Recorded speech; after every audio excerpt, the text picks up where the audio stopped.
uitleggen wat er juist gebeurd is? Dat de mensen hier weten wat er allemaal gaande was. Ja, eerst en vooral wil ik iedereen bedanken om hier nog achter gebleven te zijn. Echt de diehard fans.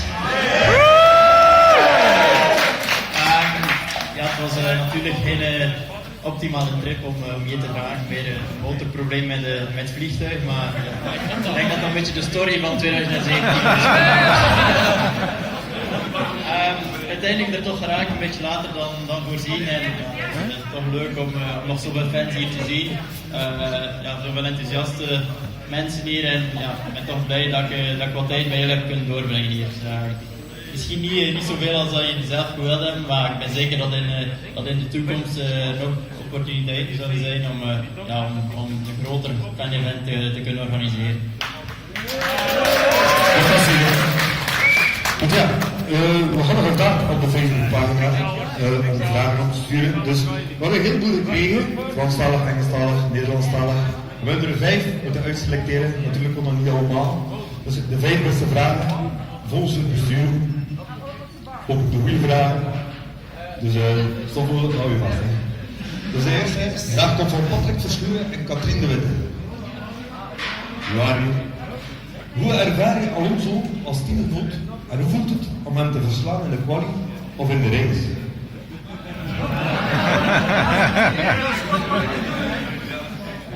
Ik heb altijd een goede relatie gehad met Fernando. Natuurlijk een van de beste benchmarks in de Formule 1 naast mij. Dus ik denk dat het voor mij heel positief was om Fernando als teammaat te hebben. Vooral om mezelf te bewijzen uiteindelijk. Omdat de auto dit seizoen niet goed genoeg was om voor overwinningen te kunnen vechten. En ik hoop enkel dat in de toekomst, als ik Fernando versla, dat dat door de eerste positie is. Perfect, hè. De volgende vraag komt van Wilde Esquando. En die vraag luidt als volgt. Als je één iets in het reglement zou mogen wijzigen, anything, wat zou dat dan zijn en waarom?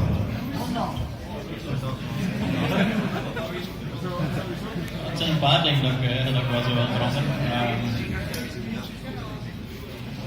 Moeilijk te zeggen wat exact. Ik denk vooral als rijder zou het racen wat gemist hebben misschien dit jaar, dat voorbij is wat moeilijk was.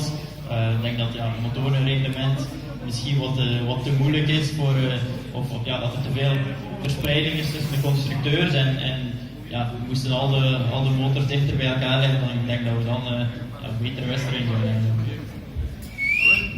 Ja, alweer een perfect antwoord.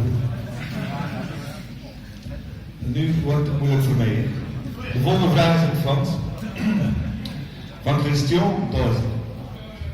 Dat is de Frans. Si McLaren et Renault sont OK, quels seront vos objectifs et pronostics pour 2018? Oui, bien sûr, on a un gros changement dans l'équipe l'année prochaine, avec un nouveau moteur Renault. C'est sûr qu'on aura un très bon benchmark à côté de nous avec Red Bull qui a quand même réussi à gagner des courses cette année et être sur le podium souvent. Donc ça va mettre un peu plus de pression sur notre équipe, mais je pense que c'est une pression très positive parce que on n'a pas eu ce benchmark ces 3 dernières années. On a vu ce qui était possible avec un moteur Renault cette saison, mais c'est pas une garantie pour nous. Il y a beaucoup de travail à faire, il y a beaucoup de choses qu'on doit faire pendant l'hiver, mais c'est sûr que ça va nous donner un boost. Toute l'équipe est très très très très motivée. On a tous envie d'être à Barcelone pendant les essais d'hiver et pour dire exactement où on sera l'année prochaine, c'est encore un peu tôt, mais de toute façon, ce sera meilleur que cette année. Voilà, je pense que ça va être bon. Hein. Bon.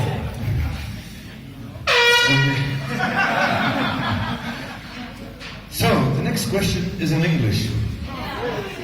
From Anna Garcia, all of Belgium supports and cherish you as their big Formula One hope.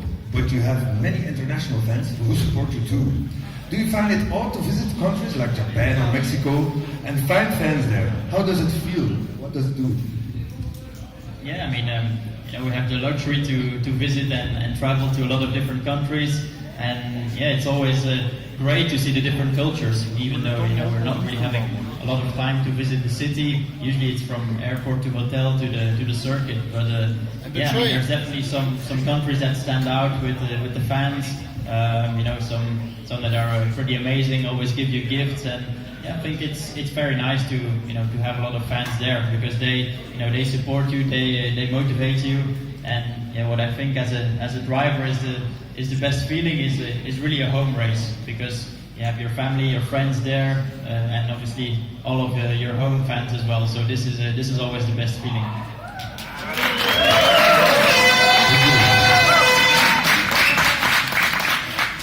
De volgende vraag komt van Tom Daams. Met welke reden ga je doelbewust niet zij aan zij rijden in Auguste de Francorchamps? Kevin. We denken wel waarom. Bon. Dan de laatste vraag komt van Kevin Vermeulen. Deze heeft er veel in gezonden. We hebben een van hem. Hoe sta je tegenover de invoer van de hele volgend jaar? Om eerlijk te zijn, vind het niet mooi.